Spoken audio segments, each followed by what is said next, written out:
Hey everyone, I'm Trisha, and today I'm going to talk to you guys about monkeypox.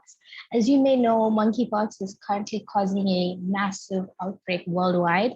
So I thought it would be a good time for us to go over what it is, how it spreads, um, what are the vaccine options available, and how it presents, and what you can do as an ER doctor.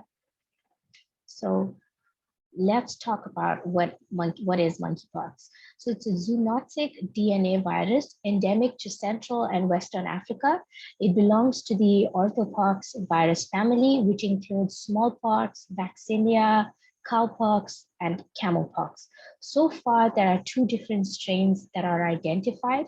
So you have the West African strain, which is found in the region shaded in orange, and which has a good prognosis, and it's currently the one spreading beyond Africa. And then you have the Central Basin strain, which is found in the region that is shaded in yellow, and it's a much more lethal form of the virus, and it has a 10% death rate. So why now? Why is this such a major topic right now? It's mainly because of the rapid spread of the current outbreak and change in the transmission of the virus.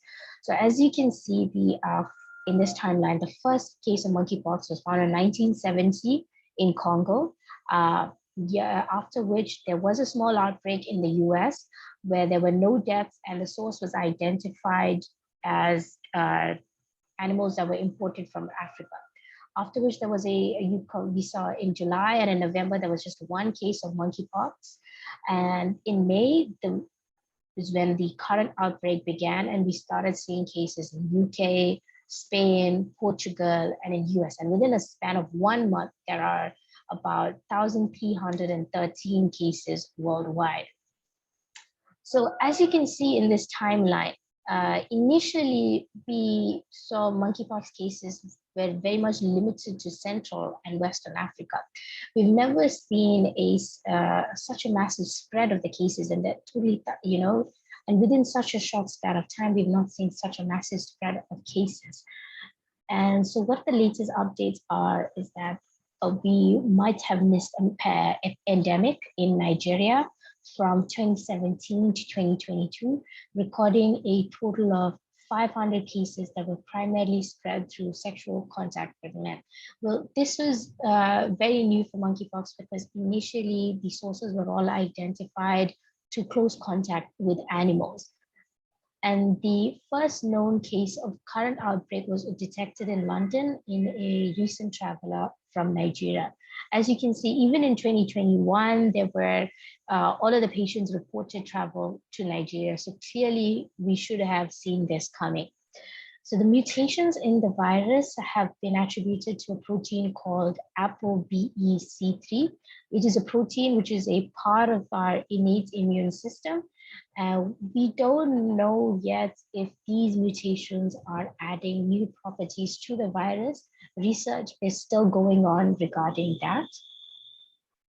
So how does it spread? So the primary reservoir of the virus are squirrels, prairie dogs, rabbits, and rats. Even though it's called monkeypox, it's not caused by monkeys, it's mainly from these rodents, and it spreads between humans and animals in multiple ways. So between humans, it can be spread via close contact, large respiratory droplets, touching sores and clothes of the infected patients. And as you can see in UK, it's also been seen in gay and bisexual men. Via animals, you can get it from direct contact with an infected animal, scratching, biting, also from eating infected meat. So it's important to know that it can cross the placenta. So pregnant women are at the risk of transmission to their babies. In Spain, all cases were traced back to a sauna. So when compared to COVID, monkeypox has a much lower human-to-human transmission. So what that means is that in COVID, if you did come in contact with someone who had COVID, even if you were in their presence for about 10 minutes and just shook their hand or gave them a hug, the chances of you getting COVID were about 80% at least.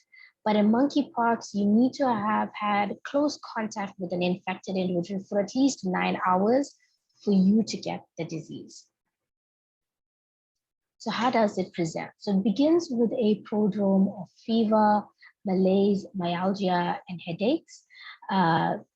It also has a rash, which is very similar to smallpox and chickenpox, and commonly affects the face, trunk, extremities, scalp, palms, and soles.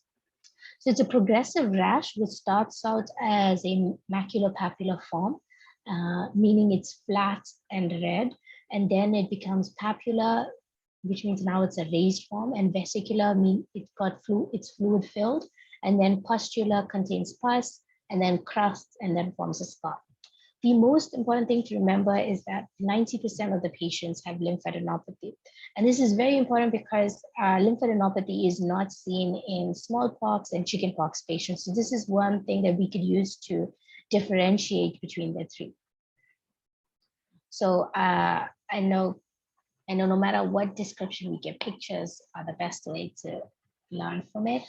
So as you can see in this picture, there's an early vesicle, and then it forms a small pustule. And over here you have an umbilicated pustule, which just means that in the center there's just a small dimpling. And then this is a picture of an ulcerated lesion. And over here you can see crusting around the lesion. And then finally a healed kind of scab.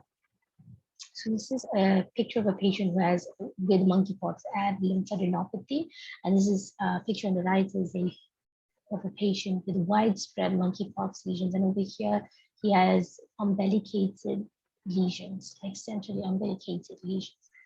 And this is a picture of someone with the final stages of monkeypox, where you can see the crusting in the corners. So another thing is the evolution of the rash, which is in monkeypox, it's variable. Some patients have lesions that are evolving all at the same time, while some patients have lesions that are like chickenpox, where everything is different. The evolution of the lesions of each and every one is all different. So how is it diagnosed? So diagnosis is extremely important in monkeypox because it's so similar to chickenpox and smallpox. So you can either diagnose a patient using virus culture and isolation, and you can take specimen from either from the scabs or the fluid released from the lesion, or you could do electron microscopy, and this is how it would look like on electron microscopy. Next you have is immunohistochemistry, where you look for specific antigens. The most sensitive the test would be PCR, where you look for the DNA itself. Then you have the anti-orthopox IgG antibody and IgM antibody. So the only drawback with the IgG antibody test is that patients who have been vaccinated for smallpox will show a positive IgG test, and IgM can mainly test only recent infection. So there is a rapid test called tetracore orthopox biothreat alert, which we can use in the emergency department. It also tests only for orthopox antibodies. So how do you treat it? The good news is that it's a self-limited disease and it resolves within 2 to 4 weeks. For contacts, it's recommended to isolate them for 21 days and check for their symptoms 2 times a day. CDC recommends airborne and contact precautions for healthcare workers, like using a negative pressure room, N95 masks, gloves, and eye shields. So how a negative pressure room works is that the room in which the patient is contained has a much lower pressure than the outside atmospheric pressure. And as you know, everything moves from high pressure to low pressure. So all the contaminant particles won't move outside. That's how it works. The most important step in the emergency department is to report to public health. And for severe cases, you do have certain antivirals available. You have cidofovir, which has been used to treat CMV in the past. If you do give your patient cidofovir, watch out for the nephrotoxic effects. Then other options are brimcidofovir and tecovirimat. For pregnant women, it's recommended that you closely monitor the fetus with ultrasound every 2 to 4 weeks. And at birth, it's best to isolate the fetus until infection is no longer a risk. So what are the complications? So you can see secondary skin infections, pneumonitis, encephalitis, and septicemia. So encephalitis and septicemia are seen in patients with widespread lesions of at least more than 4,500 lesions. A second febrile period when the lesions become pustular are associated with deterioration of the patient's condition. So you can use that as a marker. So vaccine options. So we have two vaccine options right now. One is the ACAM2000 and Gynos. Both of these vaccines are live attenuated vaccine. So it would be best to avoid these vaccines in immunocompromised patients. These vaccines are derived from a smallpox vaccine called Rivax.